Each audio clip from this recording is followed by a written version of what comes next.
Aujourd'hui on va se défouler un peu puisqu'on va tester la pelle de survie de chez Actop.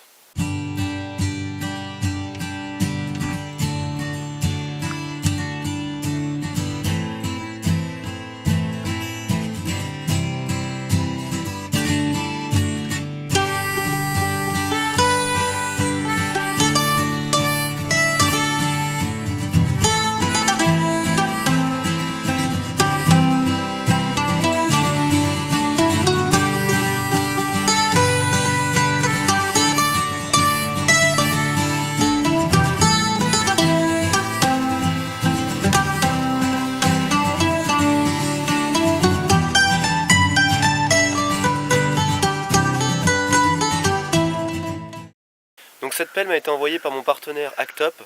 Donc en fait c'est une marque qui vend des produits partout dans le monde. Cette société est basée en Allemagne, à Munich. Et donc ils m'ont envoyé pour que je la teste et pour que je vous donne mon ressenti. Dans un premier temps, je vous propose de parler d'un petit peu de ses caractéristiques. Donc pour ce qui est de ses caractéristiques, c'est une pelle qui pèse 1,2 kg à peu près. Elle possède une longueur d'environ 80 cm. On va voir que c'est très appréciable par la suite lors de tests. Elle est faite d'un alliage d'aluminium et d'acier inoxydable. Et donc cette pelle ne peut pas rouiller puisqu'elle est anti-corrosif. Donc la plaque de la pelle mesure 16 cm sur 13. Donc cette pelle va être très pratique pour tous ceux qui veulent faire de la chasse, des activités outdoor, de la randonnée, de la pêche, etc. C'est une pelle qui possède de nombreux outils, tout ça en restant très légère. On peut voir que le manche est ergonomique et ils y ont ajouté un grip qui permet un bon confort sur le manche. On peut se servir de cette pelle dans plusieurs positions, donc comme droite ici. Ici la pelle est plutôt en format pioche, donc elle va nous servir à gratter, à enlever la terre ou la neige. Donc avec la pelle est livrée cette sacoche qui possède un passant ceinture et ici une dragonne que l'on peut enlever quand on veut grâce au système de mousqueton en plastique que l'on peut retrouver ici. Voilà, elle permet de ranger la pelle comme il faut avec l'intégralité de ces outils. Cette sacoche est faite en nylon, mais c'est un nylon de très très bonne qualité je trouve. C'est vraiment épais.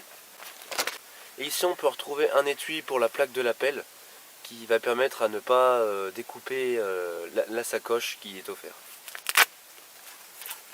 Donc voilà, pareil, un étui en nylon, toujours de couleur kaki, un peu sable. Bon et bien maintenant nous allons voir ensemble toutes les fonctionnalités que propose cette pelle. Sur la plaque de la pelle, on peut avoir un côté tranchant. Et quand je dis tranchant, ça coupe vraiment. Vous pouvez voir ici le tranchant. De l'autre côté ici, on a des serrations. Donc en fait c'est une scie pour couper le bois. Ici on peut retrouver un ouvre-bouteille. Et là on a deux trous du même diamètre qui vont permettre de resserrer des boulons. On peut observer un dessin gravé sur la pelle qui est assez beau je trouve. Donc voilà cette forme de trident. Au cul de la pelle on peut retrouver une boussole avec des inscriptions fluo qui permettent une bonne visibilité. La corde qui est ici, c'est moi qui l'ai rajoutée, elle n'est pas vendue avec la pelle. Donc si on dévisse le cul au niveau de la boussole, on peut y retrouver un fire steel.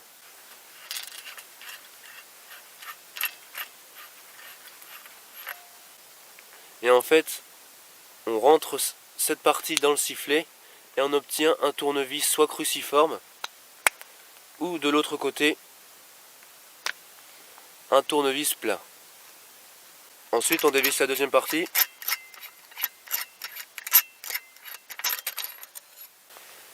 Alors ici on va retrouver un outil assez appréciable puisqu'ici on a un couteau, toujours un ouvre-bouteille, et de l'autre côté une scie.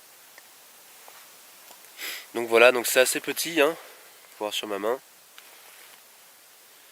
Mais ça va toujours être appréciable d'avoir ça dans notre pelle. Donc voilà, donc le couteau coupe relativement bien, même si c'est pas un couteau de camp quoi, ou ça vaut pas un Opinel. Ensuite, la troisième partie, on va y retrouver un brise-glace. Donc voilà, en frappant avec cet embout, on va pouvoir passer à travers des vitres. Et voilà, c'est tout pour les caractéristiques de cette pelle. Maintenant je vous propose de voir ce qu'elle a dans le ventre.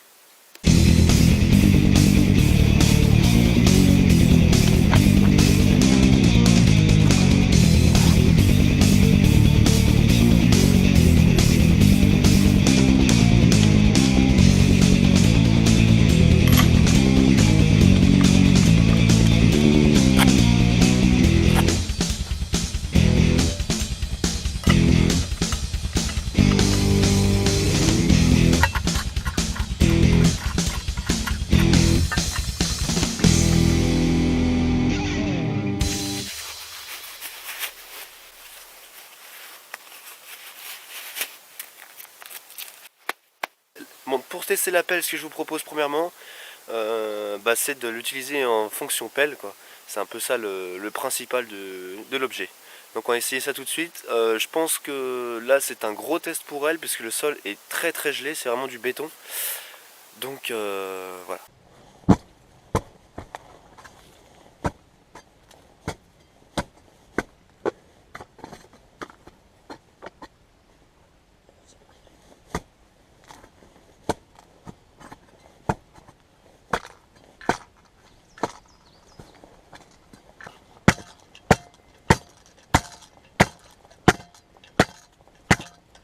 Bon, on peut voir ici que je suis passé à travers une très grosse racine, et vraiment en un coup. Donc ça c'est grâce au fait que la plaque soit affinée sur les bords. Elle pénètre très bien dans la terre. Franchement, pour l'instant, il n'y a aucun jeu.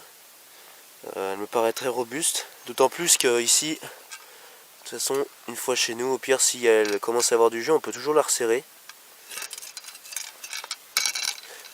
Bon voilà, je l'avais dit, ça peut pas être très concluant parce que vu comment la terre est gelée. Donc voilà pour la première partie du test. Bon, c'est pas trop concluant parce que la terre est gelée, ça fait 2 semaines en fait que ça gèle à Mandis chez moi. Donc c'est du béton quoi, tout simplement. C'est archi gelé et très profondément. Donc là franchement je lui fais un sale coup à la pelle.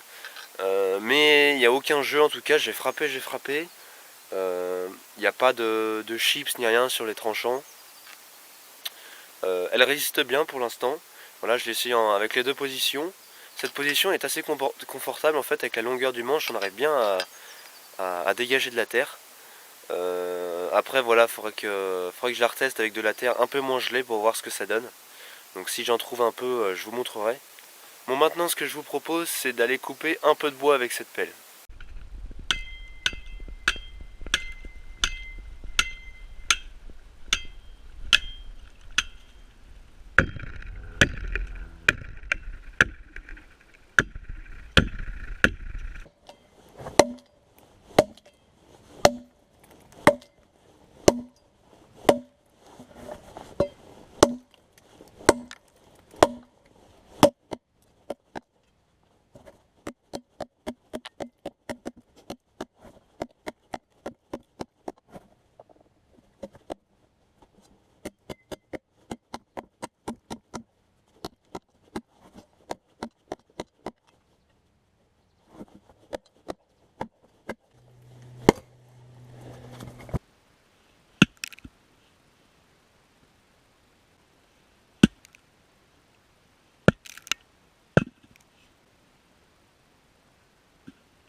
Donc là je viens de tester la scie et le couteau.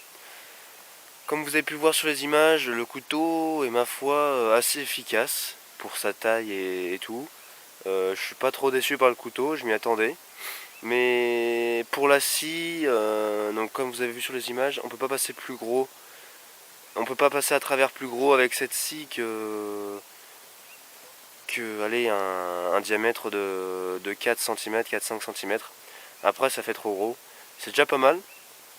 Mais ouais, un peu déçu par la scie et aussi j'ai testé la scie sur la pelle. Donc un peu déçu par cette scie. Ça fait toujours le travail mais on gagne du temps à taper comme une hache comme j'ai fait avec la pelle là. Ça par contre c'est très très efficace. La pelle rentre bien dans le bois. Comme en plus on a un long manche, c'est très efficace pour avoir, on a une bonne inertie. Après là j'ai testé le côté scie, c'est une catastrophe en fait, ça fait rien du tout. Donc cette serration peut plutôt, je pense, servir à couper plus de la corde, etc. Mais au niveau bois, ça sert à rien. Voilà, bon c'est pour ça aussi qu'ils ont mis une scie à l'intérieur des outils. Mais même la scie de toute façon n'est pas non plus trop potable. Bon, je vais continuer mes petits tests.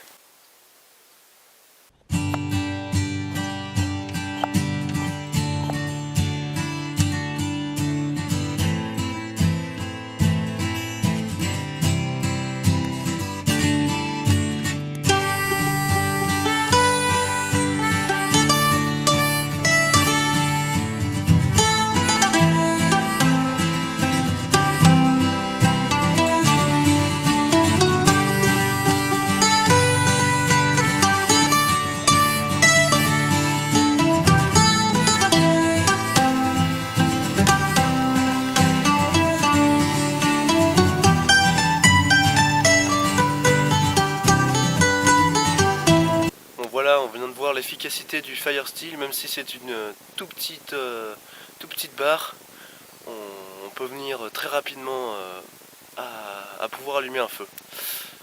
Et donc voilà, ces tests sont finis. Le point fort de la pelle, alors déjà je pense qu'elle est vraiment très solide. Je suis passé à travers de très gros troncs, il n'y a pas du tout de chips sur les tranchants, il n'y a pas un seul pet sur l'acier. Le manche est très confortable, d'un bon diamètre.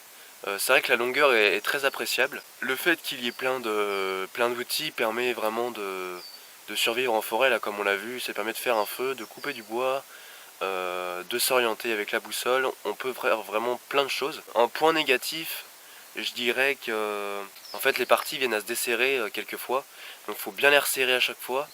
Et franchement c'est ça, oui, et les scies qui sont un peu inefficaces. Mais globalement c'est une pelle qui peut vraiment être utile lors de nos sorties. Et je pense qu'elle peut nous permettre de survivre, voilà. Et voilà, cette vidéo est terminée. J'espère vraiment que j'aurai pu vous faire bien découvrir cette pelle. Je vais vous mettre un code promo dans la description si vous voulez vous acheter la pelle. Tu peux t'abonner si tu veux, partager. Et moi je te retrouve pour de nouvelles aventures. Allez, salut!